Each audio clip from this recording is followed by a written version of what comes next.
everyone, welcome back to our last session of 8X Pixel 360 Virtual Expo, the May series. So while it is our last session of the day, it's probably one of the most interesting and most insightful ones of all. I'm joined by a panel of passionate individuals who are here to talk about one tremendous mission in Sabah towards a greener and bluer goal, especially so after the reopening of borders where everyone is yearning to redeem those lost 2 years. So before we begin, let's have our wonderful panel here to introduce themselves and share more about what they do. So Simon, can we start with you, please? Sure. Hi, everyone. My name is Simon Christopher from Blue Hope. I'm in Sabah, Borneo. I've lived here for 26 years. I ran a company called Scuba Zoo for 24 of those, and since then left and have started Blue Hope. And we are, our express mission is to tackle plastic pollution, tackle destructive fishing and wildlife poaching across UNESCO Ocean Decade and UN Restoration Decade. Excited to be here. Thanks so much. Hi, everyone. Thank you, Simon. What a wonderful initiative you have here with Blue Hope. Next, Dr. Henry, tell us a little bit about yourself. Hi, good evening. I'm Henry Chan. I'm the Conservation Director for WWF Malaysia. I oversee all the conservation program in the country, including marine program.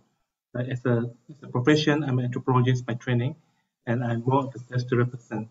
So the marine space is something new, but I have a lot of passion and I have a lot of empathy for the coastal communities. Hope to be able to share some thoughts later. Thank you. Yeah, I look forward to hearing more about it later in the presentation. Thank you, Dr. Henry. Can we get Jerry? Yes, sorry, Jerry. Tell us about yourself. Hi. Good evening, guys.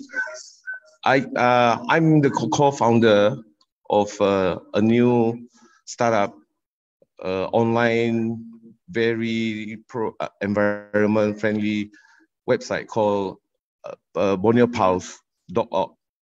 So I've been a journalist most of my life. I've been on a hardcore news kind of person. And now I'm ventured into this environment stuff. Put it this way, we are just like trying to be a mini net geo for Borneo, highlighting things on sustainable living, community that have been jeopardized by environmental destruction, the corals. So I'm working closely with Simon over in Sabah, and that's it. Thank you for that lovely introduction. And last but not least, Waikit, please introduce yourself. Thank you. Hi everyone, I'm Waikit. I'm a year 2 going on year 3 geography student at the National University of Singapore. I am also one of the team leaders for Generation Restoration, which I'll share more in my presentation later. Nice to meet everyone. Thank you, Waikit. We also have Hazel here inside, but can we hear you, Hazel? I don't know. Can you hear me? I can hear you. Yes, can hear you, but we can't see you. But we can try and get a quick introduction from yourself. Okay, thank you very much. My name's Hazel, and I'm the Managing Director of TRAC, that's the Tropical Research and Conservation Centre. And we are based in Sempurna, Sabah. We are predominantly a reef restoration project.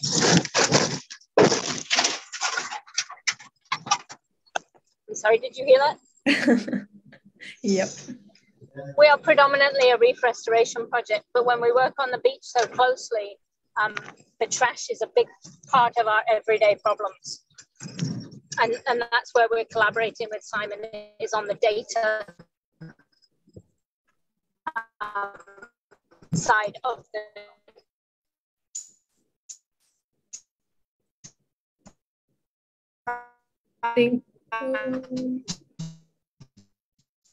problem in Borneo and how we can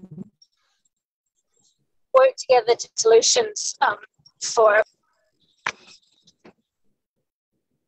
All right, thank you so much, Hazel. We're a little bad on the connection, but that's okay. So now I believe Simon has a video to share with us, right, Simon? Sure. Thank you, Kushi. So it's a real pleasure to be here with a team of amazing individuals, partners and collaborators with Blue Hope. We are about to start a big movement that combines both Sabah plastic neutral and fish bomb free Sabah coral triangle all together, which we'll sharing with you a little bit later. But what I want to do, just kind of set the scene, is show you a clip to start a scene setting video, which really underlines what this webinar is all about, which is about value of the natural world, biodiversity, and the blue world. One of the most memorable and my favorite films we ever did when I was at Scuba Zoo was a film called Malaysia from Below. And this was probably one of my favorite hours we've ever produced with National Geographic and Tourism Malaysia.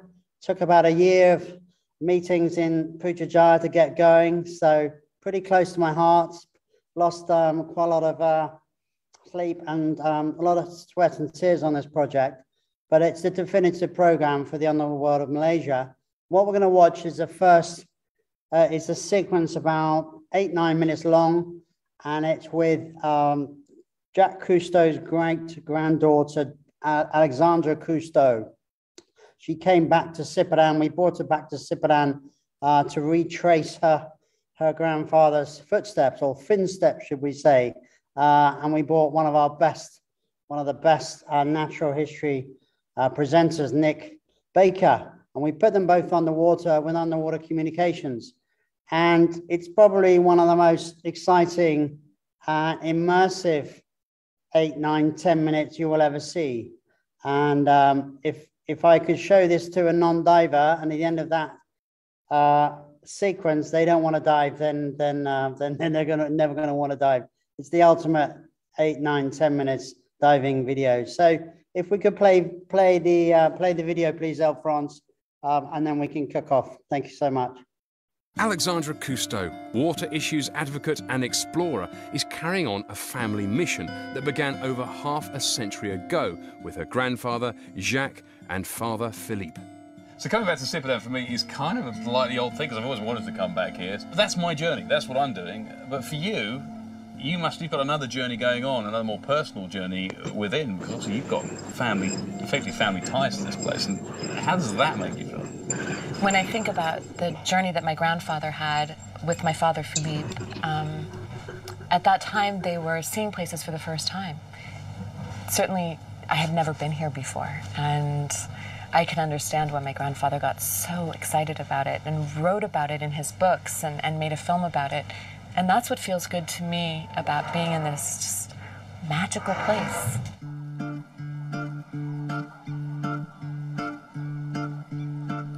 That magical place, Sipadan, the only oceanic island in Malaysia. Corals piled up atop an extinct volcano cone over thousands of years here, creating a place some would call paradise. Time to meet Rowan Perkins, dive master and conservationist. So guys, the first dive we're going to do today is Barracuda Point. It is probably the most famous one on Sipadan and one of the world's best dive sites. And Nick, you've dived this before quite a long time ago. It's back in 97 or something. I did, yes. I'm afraid I can't remember much about it other than the fish. I was dazzled and blinded by fish. Yeah, it's still pretty much like that. So basically what we're going to do, and the boat's going to drop us into the air, and once we've done all our safety checks.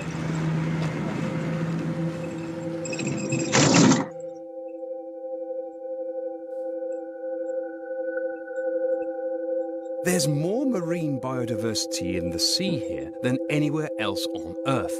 In other words, this is the motherlode.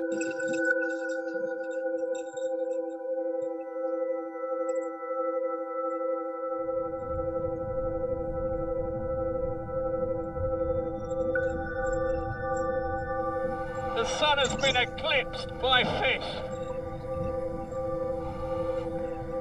It's not very many places in the world you are faced with a wall of big-eyed trevally. Now I know what you meant when you said last time you were here you were dazzled by the fish.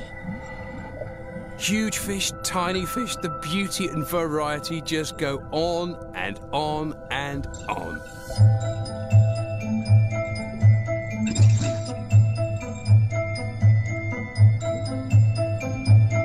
Oh, look at all these fish, Nick. It's like the who's who of the coral reef. Just incredible. We've only been in here. My dive computer says a couple of minutes, and already we've barely gone down to 4 meters. This has got to be one of the most beautiful landscapes that I've ever seen underwater. I can see why Cousteau called this one of the last jewels of the planet. There are over 3,000 species of fish here. Now, get ready for this. Look. There we have some bumphead parrotfish. Well, arguably the ugliest fish in the ocean, but with a character all of their own. And look at the bumps on their head. The males use those, right, when they're competing over females? I believe so. This bump head just took a huge chunk out of the coral. You can see the bite marks.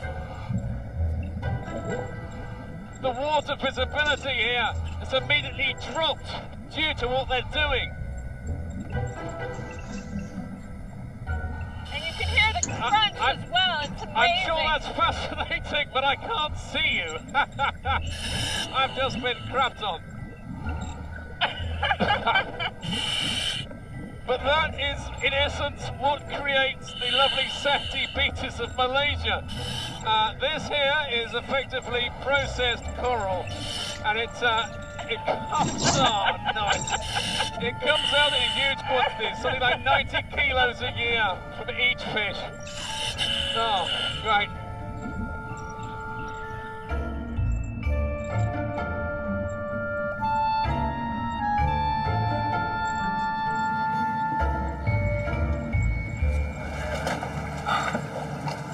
That was fabulous.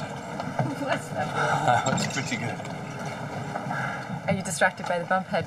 Yeah, I'm distracted by everything. I'm sort of stunned, as no doubt you are as well. But I've also got lots of bump head poo. But that was pretty good, wasn't it? It was amazing. I mean, it was just one of the few places in the world, Nick, where I can go somewhere my grandfather went and see it, if not exactly the way he saw it, at least close to how he saw it. I can understand why he got so excited about it. Oh, it's great to be able to share it with you, and I'm really looking. I can't wait. I want I want my surface time to finish pretty damn quick so we can get in the water we can again. go back. It's Yeah, like, I'm ready. come on. I'm ready to go back as well. Come on, minutes, move.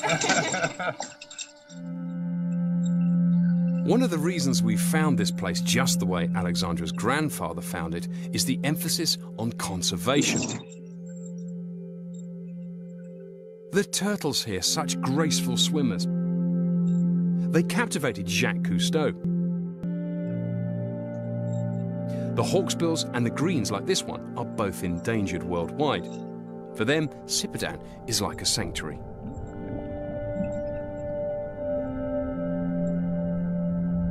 I think all the green turtles come to just hang out. Well, it's a perfect spot for them. Yeah, it seems to be quite a scene developing around this particular animal.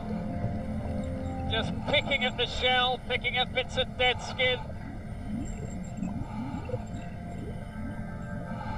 It amazes me that an animal such as a turtle holds this amount of interest to all these other fish.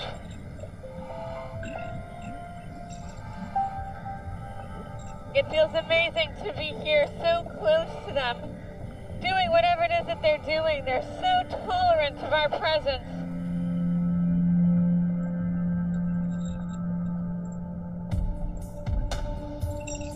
Now, Sipadan's a turtle sanctuary, but our dive guide Rowan is working to make this place a shark sanctuary as well. Oh, wow, look at this. Look at this is amazing. Oh, my goodness me. Wow, there's a whole pack of white-tip reefs. There's 8 white-tip reef sharks circling under the jacks. This is very impressive. Oh, it is. It's fantastic. I'm enjoying this immensely.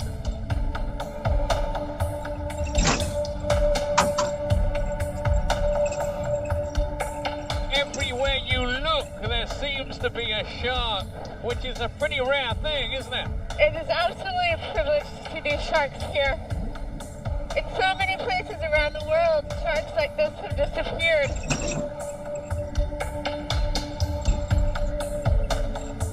They are incredibly beautiful.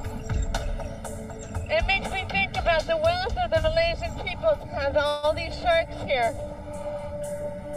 One of these sharks is worth something like $100 US dead, but much more alive. Why, this truly is the shark of the reefs. He's able to park himself up just like this.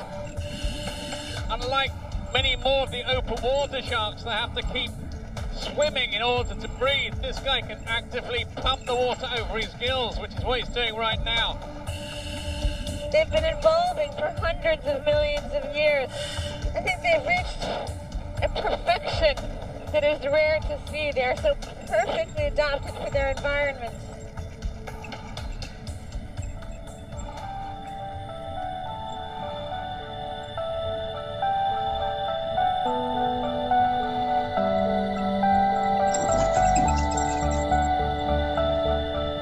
Great to be in the middle of this kind of fishy soap opera. Yes, beautiful. This is what it's all about. I love this place. I'm with you there. I've really fallen in love with Sabah.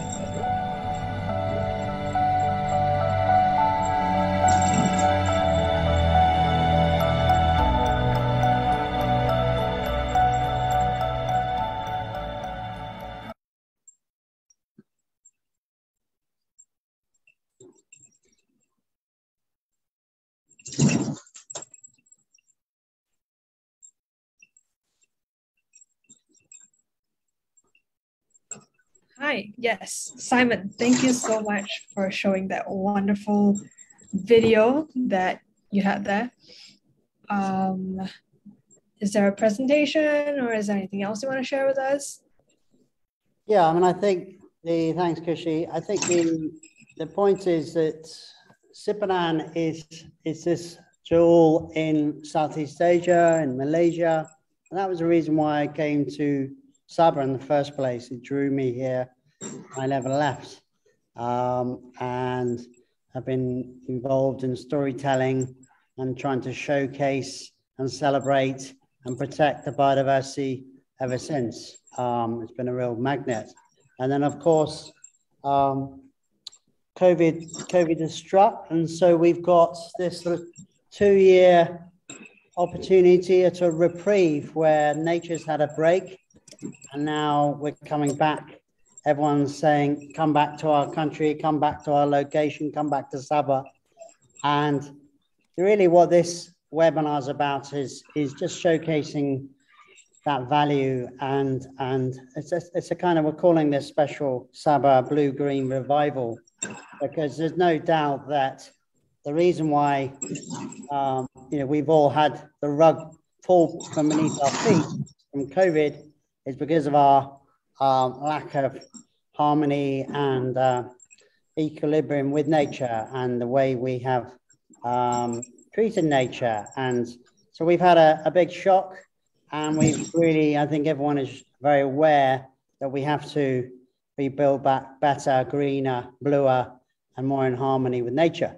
So what does that mean? Well, from the Sabah's perspective, obviously, prior to COVID, everyone was coming here in large numbers, and the big advertisement for Sabah was to come and see the nature, and the next paragraph would be come and eat it live in seafood restaurants, which obviously is a bit of an oxymoron, and that's complete conflict. So what we're hoping, and really everyone on this panel is going to give their perspective on, is how we can try and rebrand Sabah and create a sort of new blue-green Bhutan, if you like. The value that Sabah has from its biodiversity is really what sets it apart from any other location. So I started looking at this when I left Scuba Zero. I started looking at this in terms of plastic. and quite quickly was approached to bring a new technology to Asia. And we started in Malaysia, but Malaysia is very complicated. And so we said, let's start in Timor-Leste, and let's try and start a movement over there where it's a lot smaller. It's about a third or quarter of the size of Sabah, about 1.2 million people. And the technology that we had, one plant could solve Timor-Leste's plastic problems. So what I'm going to do now is I'm going to show you a quick video. We were lucky enough to have the legendary Sir David Attenborough join our movement and help. And so I'm going to show you a video of Sir David talking about Timor-Leste and the context of Timor-Leste plastic neutral. So I'll just share a screen. Let me just make sure I get this right. Bear with me. Share screen. Okay, can everyone see that? Can you see that now? Everyone see that? Just a very short message from Sir David about Timor-Leste's bid to become the first country to become plastic neutral in the world. Timor-Leste is taking big steps, leading the rest of the world towards solving its plastic waste problems. Although the smallest, newest, and poorest country in the Coral Triangle, amazingly, together with blue whales and dugongs still swimming past their capital, Dili, with new alternative livelihoods via a new circular plastic economy, Timor-Leste is taking a strong and courageous lead, showing the rest of the world what's possible by example. Congratulations to the government and people of Timor-Leste for aiming to become the world's first truly plastic neutral country. Timor-Leste has my full support. I wish them the very best of luck leading the way. Thank you very much. So that was a very galvanizing message for everyone, obviously Timor-Leste and the world, and everyone really started to think this is an amazing solution. However, what we did was I came back to Malaysia and got the whole thing going here. It was about to start Malaysia plastic neutral, and then COVID struck. And so came back to Sabah and launched Sabah Plastic Neutral. And so that's really what we've been doing for the last 2 years. And we've essentially started Kota Kinabalu Plastic Neutral. And we are looking to use the value of plastic, collecting plastic, and the fact that now we can unlock the value of plastic, bring real tangible value back into the communities in terms of furniture and building blocks. So what I have here is a brick. I don't know if you can see that, but I've got a brick that's made of plastic, and I've got different. I might just take my screen share off so that you can see that. But essentially, these are all products that are made out of recycled plastic that have been washed up in the ocean or from a landfill. And so this is 100% plastic, and this is the new furniture that we're going to be creating. And this is a brick that is made 30% out of plastic. So the really exciting thing is there's 20 to 30 tons of plastic arriving on Sabah shores every day now. And so that is essentially the new food. We can pay people to collect the plastic and turn into something to create our own new plastic value chain. And so that is the plan. And what I'm going to do now is play one more video, and then I'll pass over to our next speaker. But what we've started is monthly beach cleans, where we're galvanizing a movement. A lot of kids, a lot of different groups, NGOs, government organizations, everyone is helping, starting to collect plastic on a monthly basis. And so I'll just play one more video, and then I will pass the baton to Henry. So this is a beach clean that we did on last month. This is with the help of an amazing organization called One Earth, One Ocean. And they have helped us. They're dedicated to setting up beach cleans all over the world. And so we, let me just get this working. And so they have helped us essentially get our beach cleans going. So I will played this video, and this was the beach clean that we did out on Pulau Gaya at the end of February. And it's the first beach clean that we've done on Pulau Gaya, which is essentially our pilot location outside Kota Kinabalu. So with Kota Kinabalu plastic neutral, we're looking to make Pulau Gaya plastic neutral. So I'll just play the video. This is a rough cut, it's not the final version, but it's good enough to play here and for you to see what we've got going here on a monthly basis.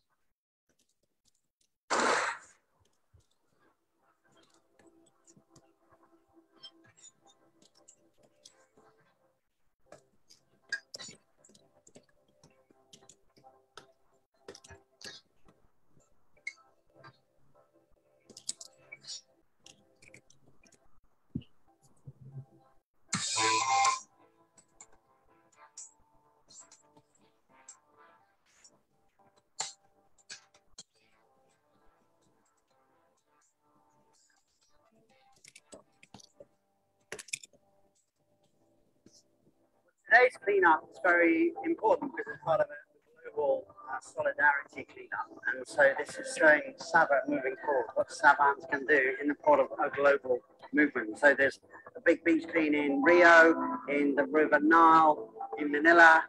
And so we wanted to do a beach clean here to show what we're doing with Sabah Plastic Neutral.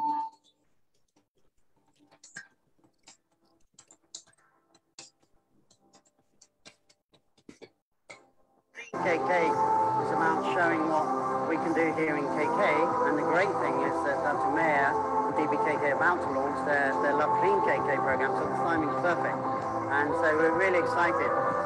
Leading the world with KK plastic neutral, then Sabah plastic neutral, and then Borneo plastic neutral. So we want to achieve KK plastic neutral in 3 years, Sabah in 5 years, and Borneo plastic neutral by the end of Ocean Decade 2030.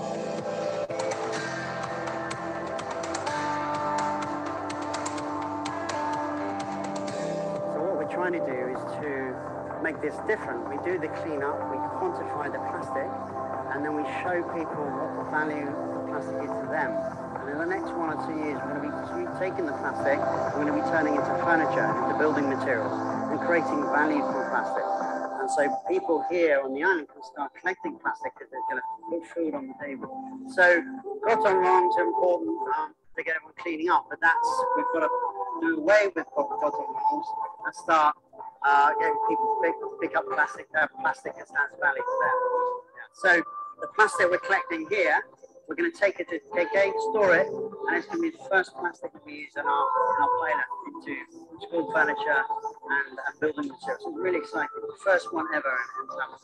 And the whole world will do this, just who does it quickest. And we want Sabah to lead the way and be the first place to do it in Asia.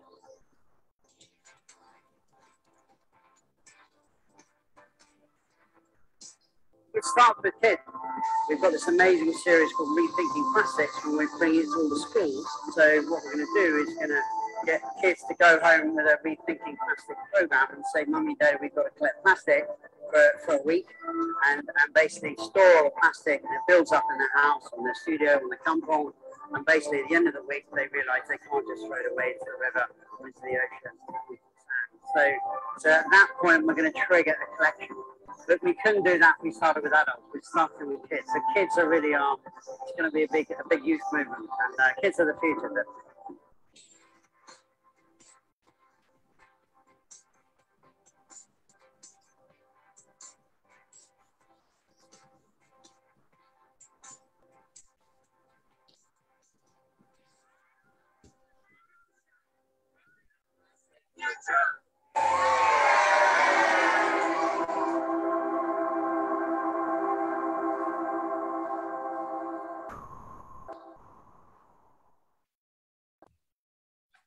So that's a snippet of what we're up to here.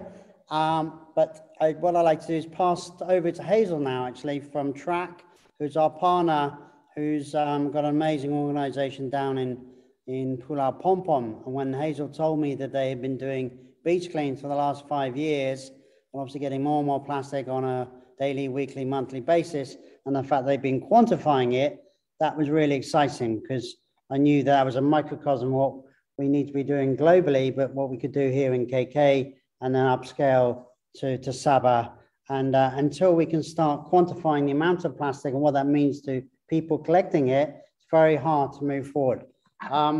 Now, I'm not sure if we've got Hazel here because she's on her way to Sandakan. We might have to hope that she comes back and join us. So we'll park. Hazel will join us shortly. So what I will do then is I'll flip to our next presenter, which is Henry, Dr. Henry Chan from WWF. Really excited to be working with WWF. I'll let Henry talk about the context, but Henry's a green guy, terrestrial guy, and he's interested, he's from Sarawak.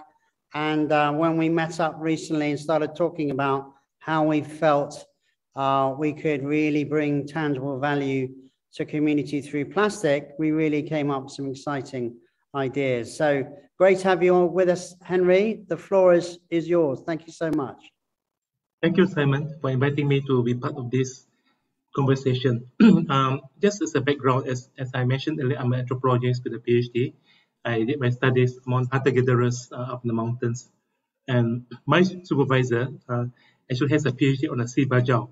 So there's some relationship between hunter-gatherers up in the mountains, in the forest, and as well in the sea. As you know, that part of the work that we do in the Coral Triangle is to address fisheries, sustainable fisheries, fish bombs, as well as all matters that pertaining to the marine sphere. We have also supported the state government to establish the Tun Musafar Park, and there's a new park that will be set up at the Sabah Park, which is Double Bay, and so forth.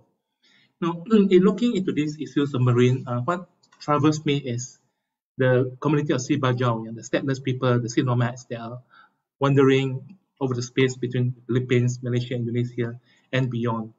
And they having no document, being a stateless people, inevitably they are drawn towards the informal economy, or what many would say illegal economy. And consequently, fish bombs to immediately obtain fish will be one of those things that people tend to do. So we, to support the reef from being blasted and being destroyed, we undertake a sea blast anti-fish bombs exercise. And what part of the activities to do so is to put the device under sea, and for a few weeks or months later, then our team will go and collect. So our work is mainly to understand the pattern of fish bombs and fish blasts and so forth. But the proprietors of this activity would be scot-free, and hence I'm talking to my colleagues, and why don't we have a real-time device? Yeah, and therefore, perhaps Simon, if along the way you can show the video so I can put this into context. Sure. So I asked my colleagues then, why don't we come up with a project with real-time foam blast? And with this, Simon, can you please show the video of the anti-fish bomb activity? Then I'll continue from there. Thank you. Of course. So I'm now going to play a video from another colleague of ours, Stop Fish Bombing Malaysia, which is run by Terence Lim. And this is really exciting real-time detection of fish bombs. And what we're going to be rolling out with WWF is how we're actually going to make that realistic in terms of alternative livelihoods. I will just do another share. There we go. Okay, here's the video.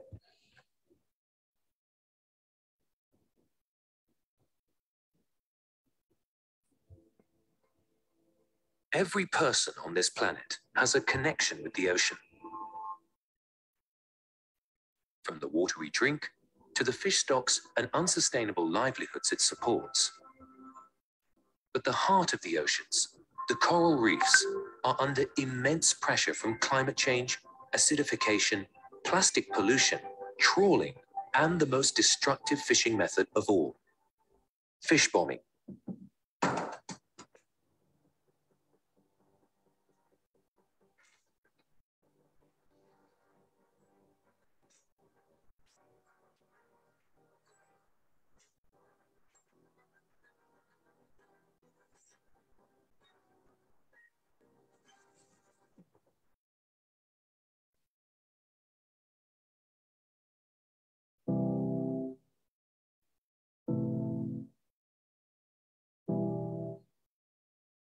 Fish bombing happens throughout Southeast Asia, including the Coral Triangle, the most biodiverse underwater habitat on the planet. It is illegal in every country, but until now, they've not had the means to detect it in order to enforce these laws.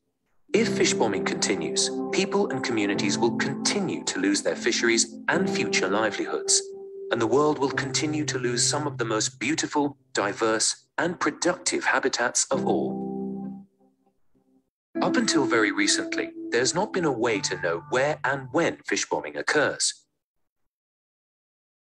But now, Stop Fish Bombing shows where fish bombs explode immediately, in real time. By adapting proven US law enforcement technology to locate gunfire in cities, we can now report the exact time and location every time a fish bomb goes off. The boat can then be tracked by radar, drone, and video camera until it can be intercepted by law enforcement authorities. So how does it work? Acoustic sensors, hydrophones, are placed at strategic underwater locations, and the difference in arrival time of the explosion at each sensor is used by a central computer to triangulate the location. The system then reports the exact location within seconds on a mobile app. And with this very precise information, marine law enforcement authorities are alerted to take immediate action. While Stop Fish Bombing's technology is now able to locate fish bombs as they happen, more funding is needed to turn prototypes into robust systems to enable effective enforcement, to provide education and alternative ways for communities to feed their families. Everyone agrees we must stop fish bombing to save coral reefs and the livelihoods of those depending on them. Let's start now. We really want to thank you for what you're doing, to use your voices, use your power, show the evidence of how terrible it is to use explosives to bomb coral reefs. We're bombing our future. We call upon all our friends in the region and around the world to support us with technical assistance and funding to achieve SDGs 14, stopping illegal, unregulated, and destructive fishing by 2020 in our waters.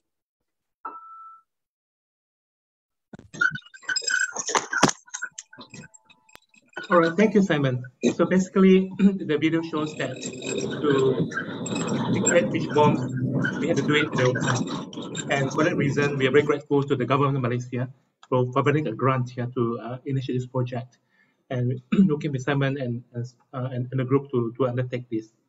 Now, the issue with stopping this kind of illegal activities is there are people who are dependent on such kind of economic activities, albeit illegal, or I would say informal. So to help the community to ensure they win away from this kind of activities, we want to provide alternative livelihood.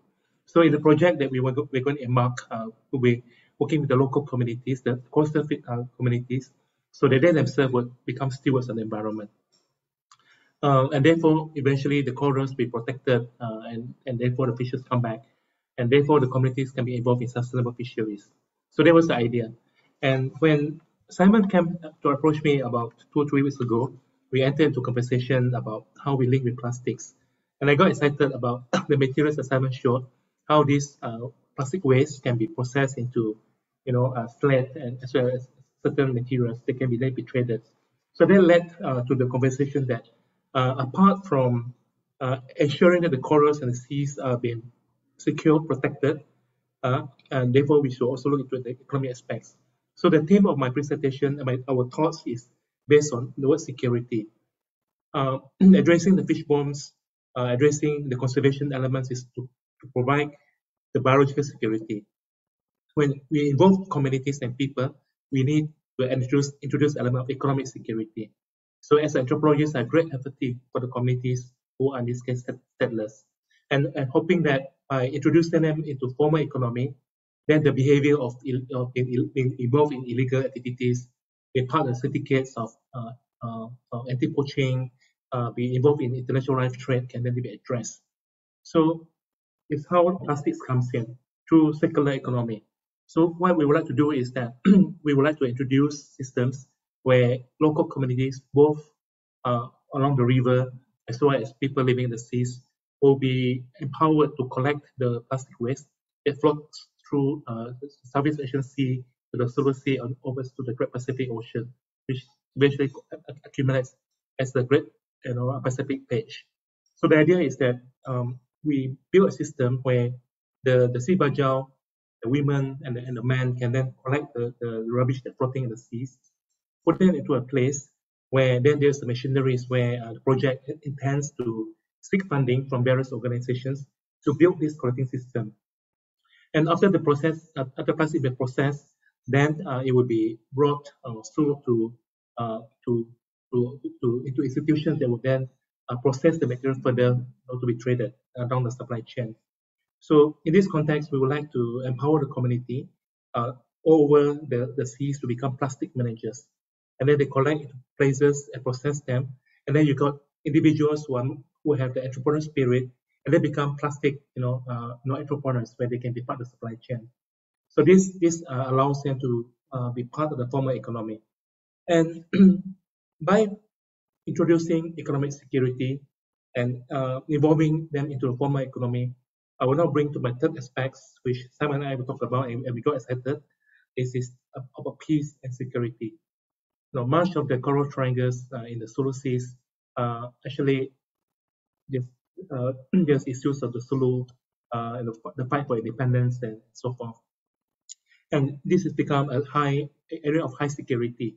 And so the moment when we introduce communities into the formal economy, they need to become to be documented, and that documentation, by providing them identity, access into banking accounts, access into hospitalization, education, and so forth, would, I believe, introduce them behavioral change.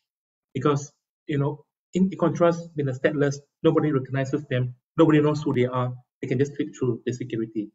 In contrast, by being part of the formal economy, they are part of they have been documented and they have access to all the financial support and so forth, would turn them to become responsible for the well-being of their own environment and therefore towards sustainable management of natural resources.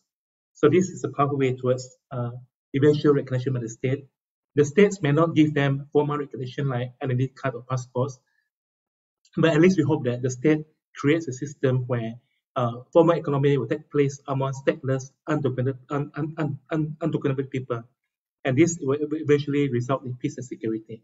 So with that, I would like to end my conceptual thinking with Simon, that this project would lead to first of all, to address the fish bombs, therefore leading towards securing the biological context.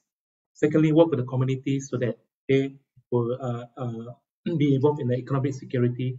And lastly, we hope that the state will recognize the presence and therefore offer peace and security to these stateless people. Thank you very much. Thank you, Henry. Very exciting.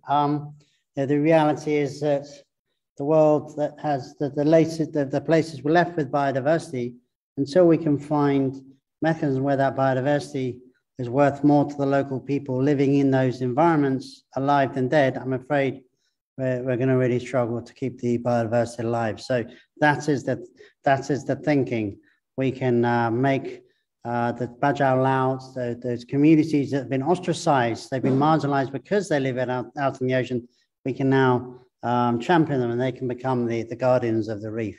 So it's an exciting project and really, really great to be working with you, Henry. Let's see where we go over the next few weeks. Thank you. Hazel, do we have Hazel? Have Hazel been able to get back to us? Yeah, I can hear you, Simon. Thank you. Well done. Okay, where are you, Hazel, in the world? You're somewhere on the way to Sandakan. I am in the Kinabatangan. Okay, fantastic. Well, I'll pass the baton on to you now. We've got a video to play, which you can play at the beginning, or you let me know when you want to play it. Yeah? Can I talk first? Of course. While I have good signal, let's talk about it. So thank you very much for inviting me. TRAC, as you know, is a marine conservation organization, and our principal project on Pulau Pom Pom in Semporna is reef restoration. We have very close ties with the Stop Fish Bombing campaign because we are the end product of the fish bombing, that we have reef that is utterly destroyed, and we have no natural recruitment. And so what we're doing on Pom Pom is replanting the reef using a variety of artificial structures. And the reason we are involved in the Blue Hope plastic project is because the trash washes up on our beach every single day. And you can't watch turtles trying to nest through mountains and mountains of trash without starting to pick it up. And the more we picked up, the more data we collected. So we actually have 2 years solid data of the amount of trash that washes up on our beach. I can tell you that the biggest thing we've ever collected was a television, that the heaviest day was 30 kilos in 250 meters, that the most predominant articles are obviously plastic bottles, but also Q-tips, that's, cotton buds to clean your ears, hundreds and hundreds of those. And so when Simon discovered my data set, he was like, how do we expand that to the whole of Sabah so that we can work out the resources we need to manage the waste? How do we, A, clear the backlog, and B, deal with the trash that washes up every day? So we are starting a series of big beach cleans in KK, that's Kota Kinabalu, the capital of Sabah, where we are cleaning the beach, but also collecting the data on what is on the beach. So last week we did a very big beach clean. We collected 65 kilos of face masks, the COVID trash, 45 kilos of diapers, over 700 kilos of trash altogether on approximately 100 meters of beach. And we're very excited to be involved with this project and seeing how we can take the data from the beach trash and go forward with it. If you wouldn't mind playing my video now, please. Sure. Coming up now. Okay.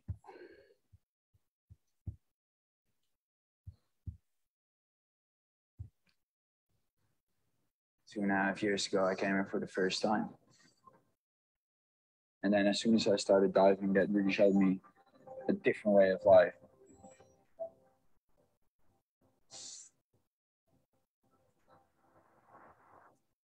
The biggest problem that we're having here at Pom Pom is because in the past there has been a lot of fish bombing.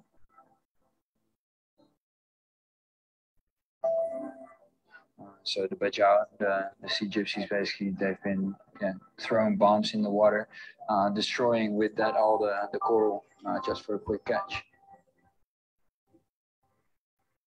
The amount of bombed areas that we have is massive.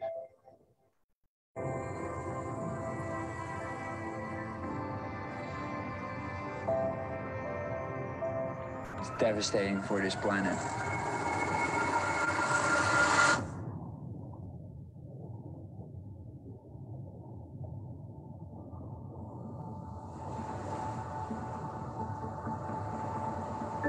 Trek is basically like a conservation center that's really focusing on rebuilding coral reefs.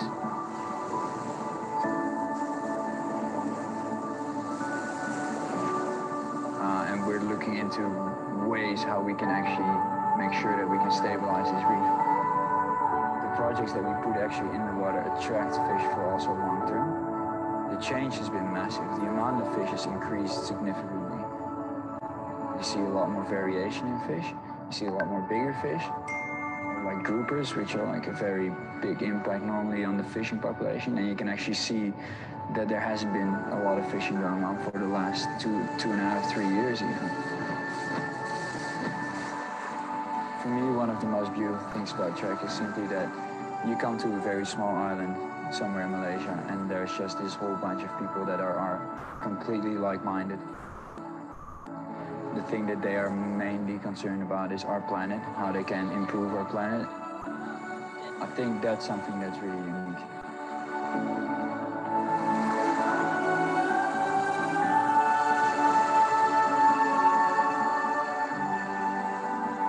When it comes to me, when it comes for like conservation, like it starts with you. Like you can wait for all the big companies to make that change, but it starts with you. It starts with not using a plastic straw. It starts with not using a plastic bag.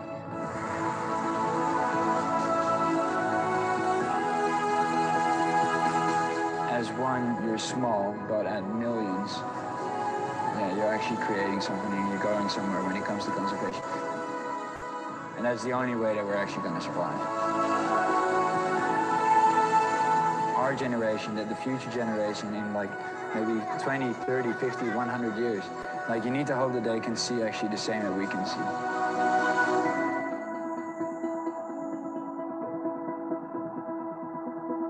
If you can make a change on a small island like this, who says you can't make a change on global scale?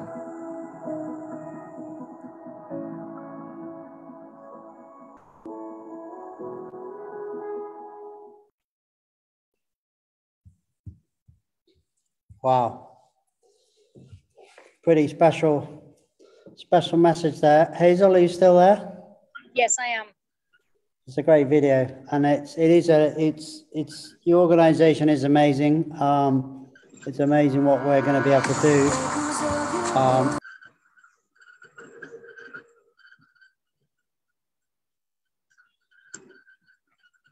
Can you hear me? Yes, I can. Yeah.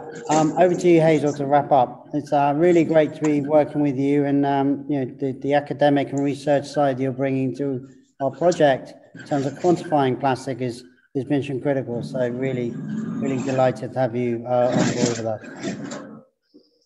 Thank you. So the data we're particularly looking at is the different types Hazel? of. Yeah, I'm here. I've lost Hazel. I think Hazel has gone. I think she's got swallowed up in Kinabatangan somewhere. What we'll do is we'll pass over to another amazing gentleman, Jerry, who is Hazel was around. I could hear Hazel. About his organization and storytellers. What we're doing with Blue Hope is creating a platform, action on the ground, pods of stories. And so we'll be working with Jerry and his team from Borneo Pulse to bring those stories to the world on a continuous basis online. Jerry, over to you. The floor is yours. Thanks, Simon. Okay, Leonard was supposed to be here. My partner and co-author. So both of us actually have been journalists for many years, almost 3 decades. I've done past 3 decades in the field of journalism, most of the time writing hardcore stuff, news, politics, and all these years we've been watching news forgotten. No one is bothered anymore about what is been printed. The shelf life of that story is just about less than 24 hours and it's gone. So when we decided to pull our efforts together and start Borneo Pulse, we want to look beyond the newsprint. We want to help the communities, those communities that are living on the edge, who are losing land, losing hope, and losing their sustainable way of living. So having said that, this is how we come about to start borneopulse.org.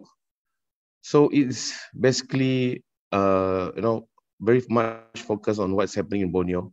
We try to do Sabah first, Sarawak next, and Kalimantan eventually. so that we can cover the whole island of Borneo. Issues that matters, thinking with environmental issues, global warming. I know that's why one of the key reasons why we decide to work together with Simon through Blue Hope is that we believe that if there's a good networking and good teamwork, we can get things done. We can get all the support we need. And so far, what we've been doing together with Simon through plastic neutral, keep KK clean. That is a start, a good start to the whole big project. And eventually, we are also working together with a local coral planter. So she basically helps in replanting corals along those island coastline that need help. And with BirdLife International, again, we highlight those birds that are losing their habitats. And it's just one baby step at a time for each and every issue. But we will get there. We are confident we will get there with our writing skill, our storytelling skills. And we just need to get all these stories out there, share it with the world and what is actually happening on the ground. And that pretty much wrap up. So do visit our website, take a look, share your comments with us at borneopulse.org. Thank you, Simon. Thank you, Jerry. And sorry, Leonard can't be with us. He'll be with us on the next one. But great to have you on board and bringing stories that matter, telling the whole story, championing local heroes and bringing community to the forefront of the stories is what it's all about. So really, really awesome partnership there. So the final speaker that we have is different to the rest in that he's never actually been to Sabah yet.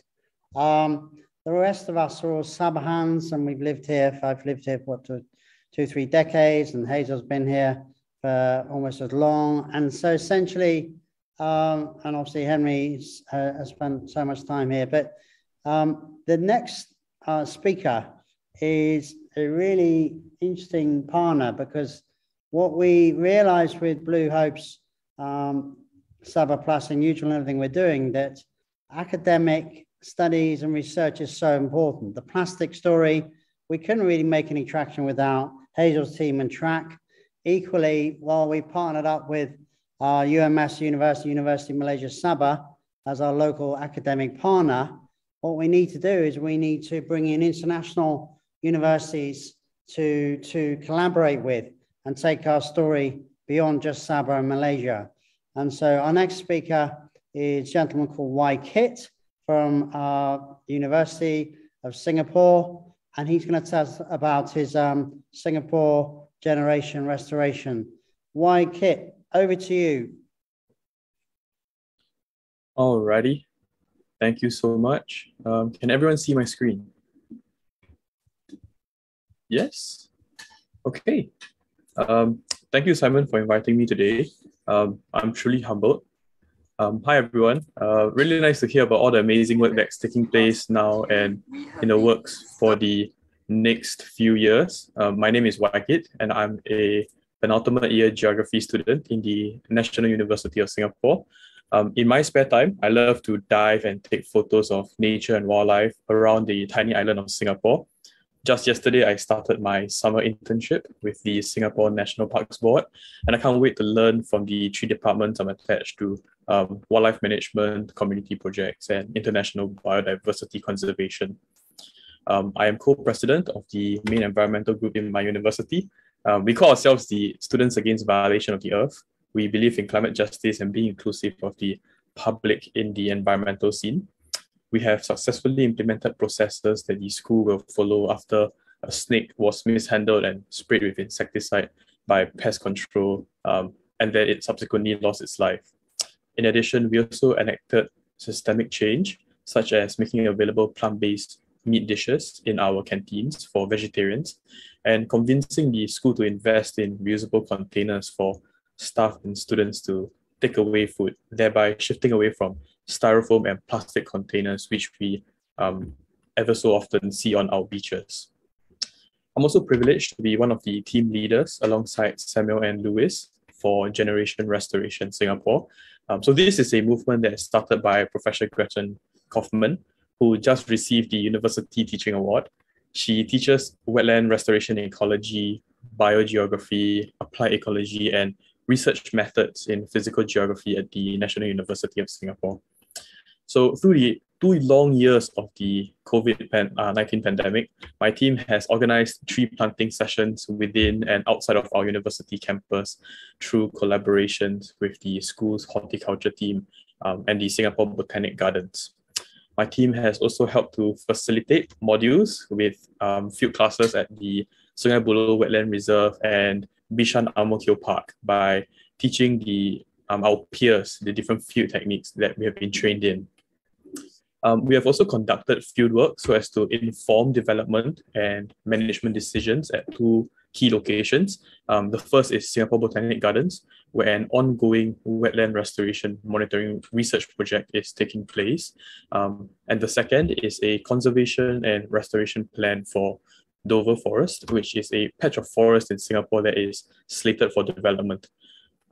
In highly urbanized Singapore, where precious green spaces are marked for development for residential buildings, we understand and appreciate the value of intact habitats and productive functioning ecosystems. We have been dreaming of an opportunity to get out of Singapore to work on projects in the region for exposure, experience, and to learn from people like the other speakers that came before me today. So Team Generation Restoration would love to explore potential collaborators with individuals and organizations in Sabah.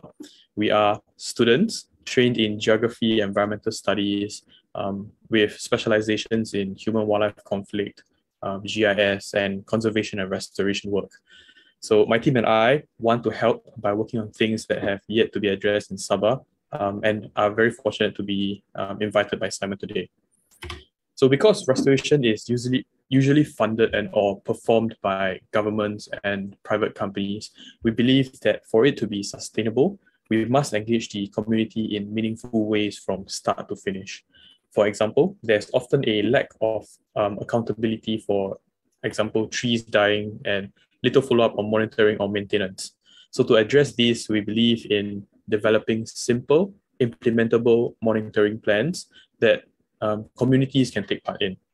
By working on virtual reality 360 videos with a local community focus, we hope to bridge the gap between the wonders of nature to the school kids in Sabah and Singapore for environmental awareness, education, and to inspire them to take action in their communities.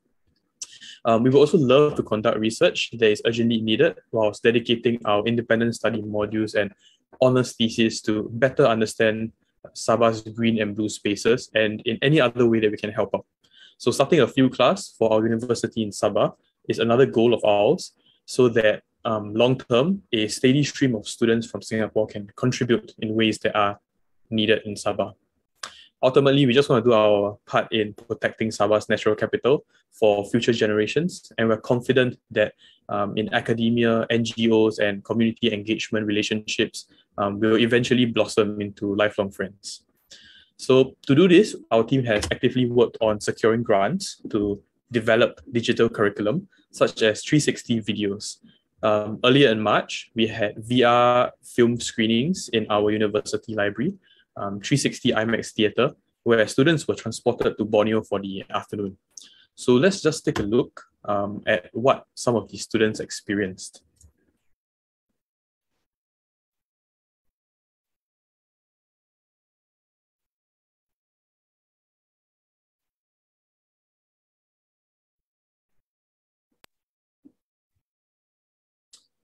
Yeah, so that is the video that the students managed to take a look at. So students were immersed in the tropical ecosystems and wildlife in Sabah on a virtual field trip experience, which really enhanced their learning. We have secured grants for a second round of videos to be produced and can't wait to learn from the amazing producers of these videos on how they are filmed. So to do that, we're flying to Borneo at the end of July 2022 to be trained by the producers of these videos when filming these videos. So we also have another expedition trip planned in December where we aim to build relationships, establish networks in the region, and learn from extraordinary leaders in the field through experience by visiting these different organizations when we're there, such as LEAP, Blue Hope, etc. So team generation restoration, we are 200% committed to Sabah. As students, we want to learn, we're looking for opportunities, and we want to represent our university by collaborating and conducting research with amazing individuals and organizations, as you see on the screen. And with that, we really hope to collaborate moving forward in the coming months and the coming years. So yeah, with that, thank you so much for listening, and we look forward to working with you guys long term. Wow, thank you so much, Waikit. Looking forward to getting you over as soon as possible. Can't wait. It's going to be amazing. With that said, I think I'll just check. Do we still have Hazel? I think Hazel's probably left. What I'm going to do is I'm going to pass over to Kushi now, who will moderate some questions. We have about 20 minutes left to answer some questions and discuss kind of what the next steps are. And so maybe you have some questions. If not, we'll create some questions of our own. Kushi, over to you. Thank you. Hi. Thank you, Simon, and thank you all of you for such a wonderful, wonderful presentation and about what you do and how passionate you are. It really, really shows, and I hope it inspired all our viewers. Currently, we have no questions from the audience, but I'll leave it up to you guys. If you guys have any questions, you guys want to know about each other's projects or future plans, I'll just start the ball rolling and by asking all of you, you know, with your intentions and your projects, is there like a certain direction that you guys want to go with, or what projects you guys have in mind in the future? Thanks, Kushi. And I think from the Blue Hope perspective, it's all about connecting the dots between communities and bringing real tangible value to those communities. As I said earlier in the conversation, you know, you've got a certain amount of locations around the world which still have viable biodiversity, and it's mission critical that we protect our biodiversity. We need to be extra vigilant. That is the air we breathe and the water we drink. And so really the only way to do that is to protect the community living amongst that biodiversity. Until we can improve their lives and create a sort of equalizer effect, that biodiversity remains food. It's a food security issue, whether it's fish bombing. You know, if the only way I could feed my 3 kids was to throw fish bombs, guess what? I'd be throwing fish bombs. So we've got to find a way of equalizing, and that's why it's, you know, really exciting to be starting this this journey with Dr. Henry in WWF, because, you know, he's a terrestrial guy. He's kind of a jungle guy and an anthropologist, and I've always been focusing on green. And we have to, I talk about on blue. So we have to match the blue with the green. And so it's really bringing many different facets together, but bringing in academics, research, and really connecting those, getting proper funding going, you know, just doing 2 or 3 years funding. We've really got to create a bolstering effect for the whole of Sabah, match the value of that biodiversity with really long-term projects. And plastic is something we've latched onto, because plastic is something we all use. We're beholden to it, and plastic is basically all wrapped up in a different configuration. And now we can unlock that value and bring it back into communities. So our kind of plastic, Sabah plastic value chain, Sabah plastic neutral, expanding that to Borneo plastic neutral, You know, we got 4 million people in Sabah. Once everyone's recycling and living more sustainably, you're then at the whim of everyone else using plastic on the island. So to do it from a research perspective, you know, there's 18 million people in Borneo. They are building the new Jakarta, the new capital, Nusantara in Kalimantan. And the projections are the next 5-10 years, the numbers are going to go up to more like 40-45 million people, which is very scary in terms of just plastic waste. But look at human-animal conflict. Yeah, Borneo is one of the biggest, well, third biggest island in the world, and it's the biggest.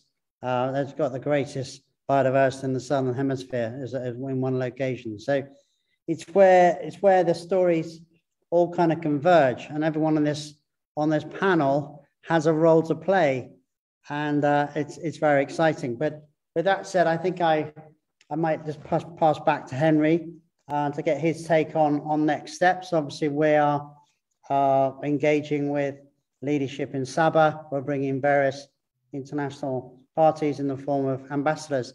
But Henry, what's your take on what you've heard?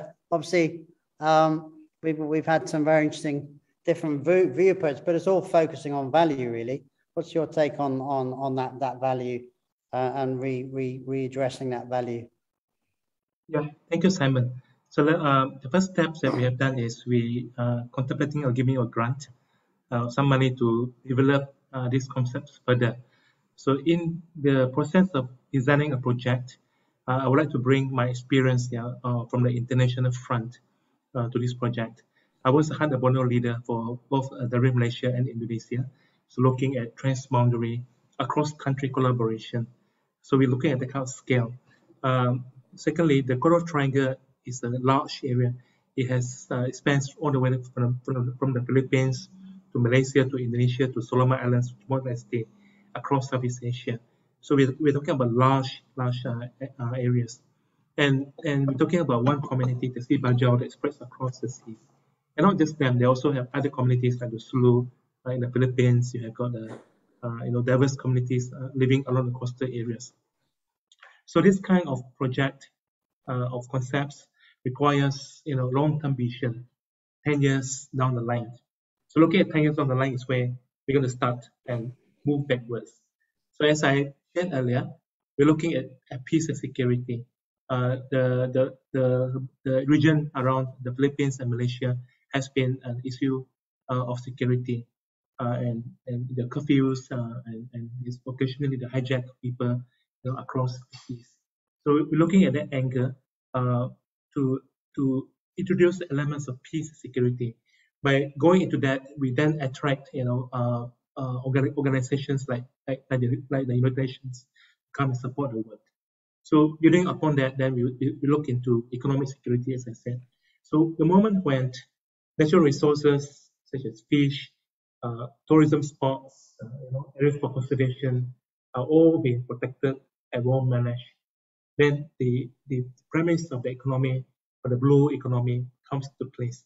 It's not just the fish and the tourism and the beautiful things we see, but it's also about climate change, because of the shallow seas has so the seagrasses and the planktons and so forth, they also absorb carbon, as well as fish that when they consume the plankton, they release carbon, and when they defecate, the poop sink down into the ocean floor.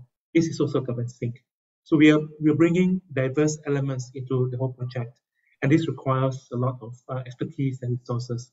So with the grant that we are giving to Blue Hope, we hope that this will start off conversations, bringing expertise, getting people excited. As Simon mentioned, we want to bring the ambassadors, to Malaysia to look into this, and then approach the Sabah government to say, look, this is important to the state. It helps to stabilize the economy and so forth.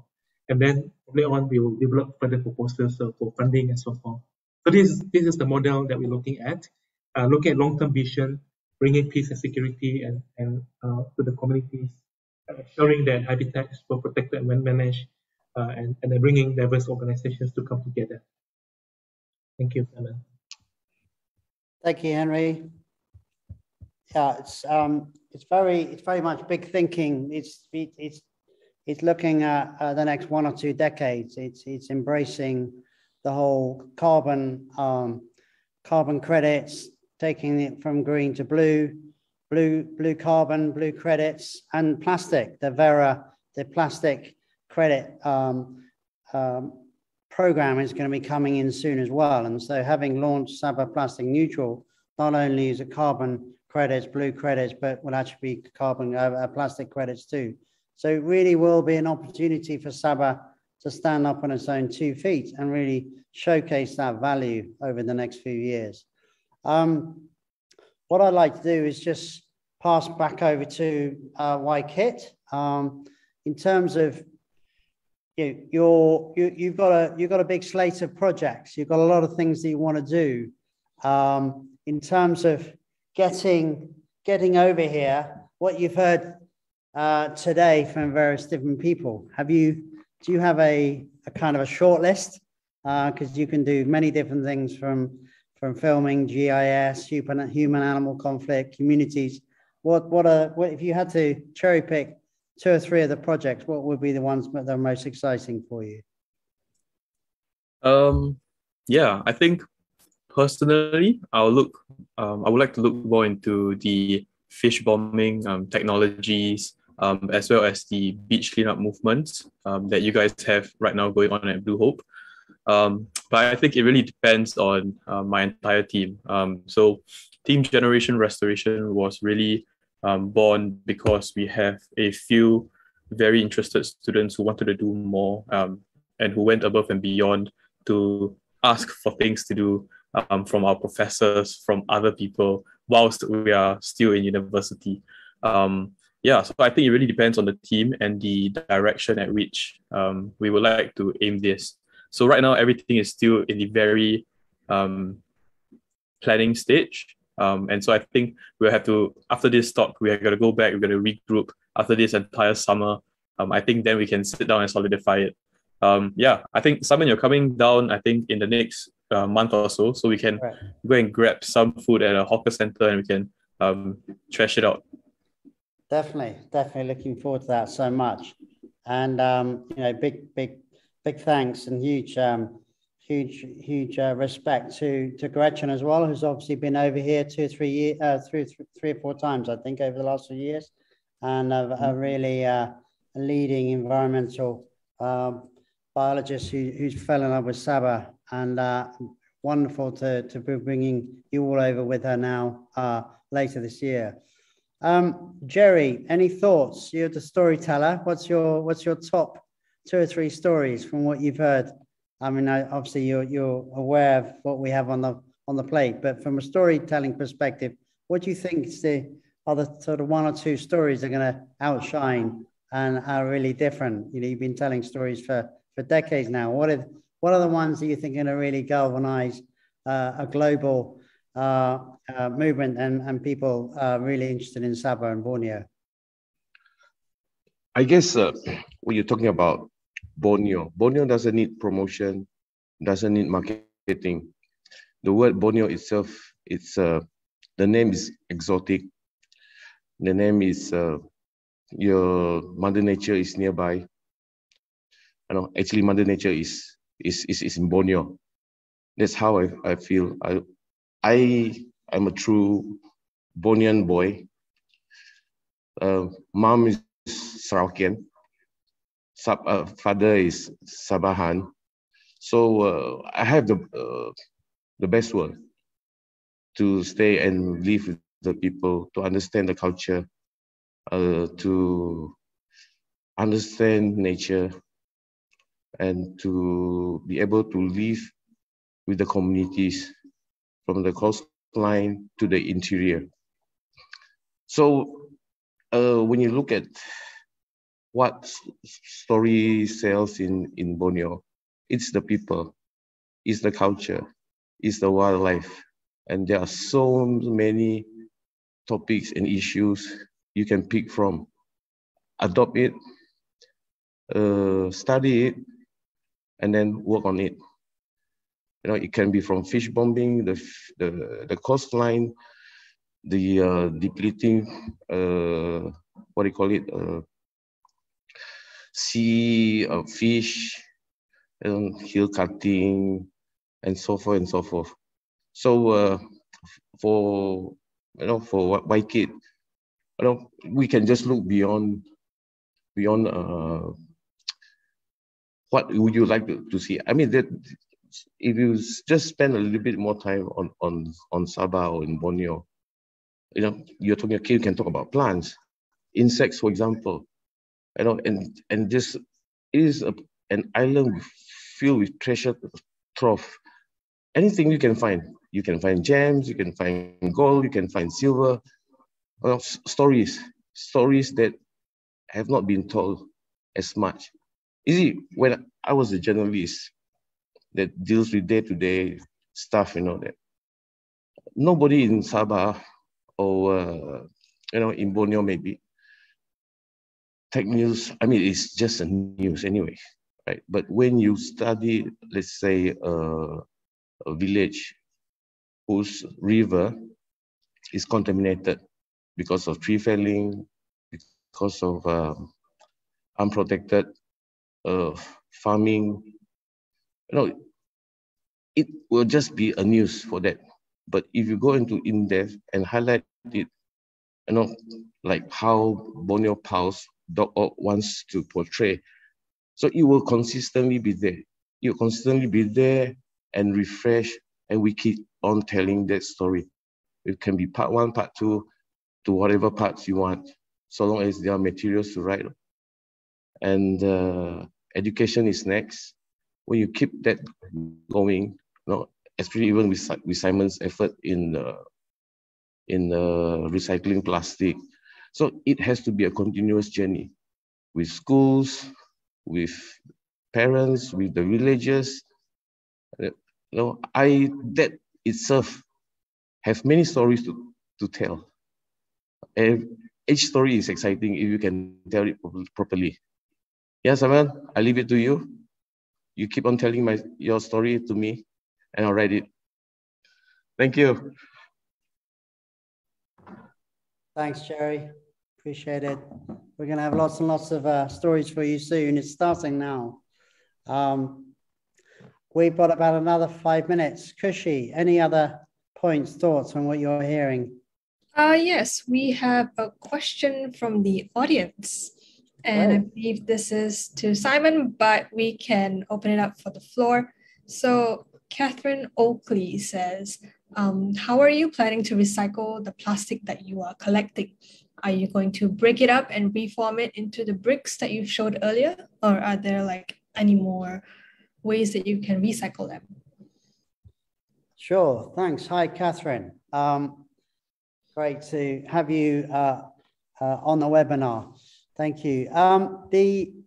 What we're planning to do is first thing you need to do when you want to recycle plastic is you have to set up a reliable collection. And so we're doing that through the regular beach cleans. Every beach clean, we come away with approximately a ton of plastics, and that's going to get more and more as they get bigger. We've got another one coming up at the end of May, where we're projecting maybe 2 or 3 tons of plastic across a number of different beaches with a lot more people. So we're not going to have a problem getting hold of the plastic that's everywhere. We're also starting a collection through DBKK. There's going to be a collection program coming through the new Clean KK program and Love KK program. So getting the plastic isn't going to be a problem. What you need to do then is segregate it and sort it, and then start either cleaning it or shredding it. So to answer your question, we've got 2 sintering pilots. So we're going to be starting later this year, working with 1 or 2 different partners with Henry WWF. What we're going to be doing is collecting the plastic right across the rivers. So going right into the interior, setting up a collection program through our Water is Life and Rethinking Plastic program. So kids, basically, as we roll out the program with an amazing organization in the UK called Ocean Generation, within 2 or 3 weeks, we'll have kids going back home and saying, Mum and Dad, we've got to collect our plastic, and setting up a Rethinking Collecting Plastic program where the kids through the schools, there's a competition who can bring the most plastic back to school. And so we'll be collecting it through the schools. And then basically what we'll be doing is turning that plastic into school furniture. So the first program is turning into boards. This is a bit like, it's made by a similar process like a plywood sheet. So this is actually incredibly strong. And it's taken off a plywood press, and that is completely waterproof. It's completely recyclable, of course, and that is the new type of furniture we're going to be creating. So the first pilot will be creating furniture, and any interior decorating product that you could use, either MDF, so low-cost housing, or plywood sheeting, will be able to use plastic. So not only is it cleaning up the environment, Sabah shores and rivers, but will actually mitigate forestry, so deforestation. So there's a double win there. Secondly, the second pilot is, again, it's a sintering process, but if you add sand to this, then you can start creating paving stones, curbstones, roof tiles, flooring. And so the first round will be creating products for communities along the river, along the coastline, and for Bajalau communities down in Semporna. Instead of fish bombing, we're saying you can't fish bomb anymore, but guess what? You can actually create a new way of life for you in terms of cleaning up the ocean and create a new plastic value chain. The second, once we got larger amounts of plastics, so 10 tons a day, we can actually, with a different process called pyrolysis, we can turn that plastic into biofuel. So the circular economy we're looking to create within KK, ultimately, we're looking to clean up the whole of KK and create product, both in terms of building materials, furniture, and diesel to go back into DBKK's trucks and diesel generators around KK. So it's a very exciting program, and the plastic value is going to essentially help put money back into the community and create that equalizer effect that we've been talking about. Hopefully that answers your question, Catherine. Any other? Thank you. Yeah.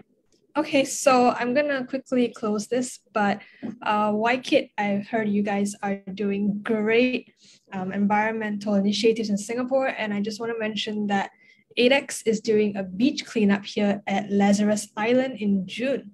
So if you guys would be interested to partner with us and we can do something together, I can get a team to be in contact with you through email after this. Is that all right? Okay, cool. Yeah. 11th of June, right? We're going to go for a big one. 11th of June with a number of different countries. We're going to do another international solidarity beach clean for the Coral Triangle. So bring it on. Let's get as many people out on the beaches to celebrate World Environment and World Ocean and World Coral Triangle Day, all within a week of each other. So exciting things on the horizon. Especially World Ocean Day. Definitely. Yeah. Okay, so just gonna close this up real quick. Thank you all of you for taking the time and joining us today. It was super inspiring to listen to all of what you've been doing for the sustainability of this environment, and I wish you all the very best. There's an ADEX show happening in Singapore this year, and I hope to see you guys there soon. For our viewers, if you guys have any questions, feel free to drop them in the comment page on our Facebook video, and we'll try our very best to answer them. But sadly, this is the last session of our May series, but we'll be back again next month on the 8th of June, which is in commemoration with World Ocean Day. So thank you all once again and see you. Bye-bye. Thank you, Kushi. Thank you, ADEX team. Thanks, Henry, YKIT, and Jerry. Thanks, everyone. Take care. See you soon. Bye-bye. Bye. Bye. Thank you so much. Bye.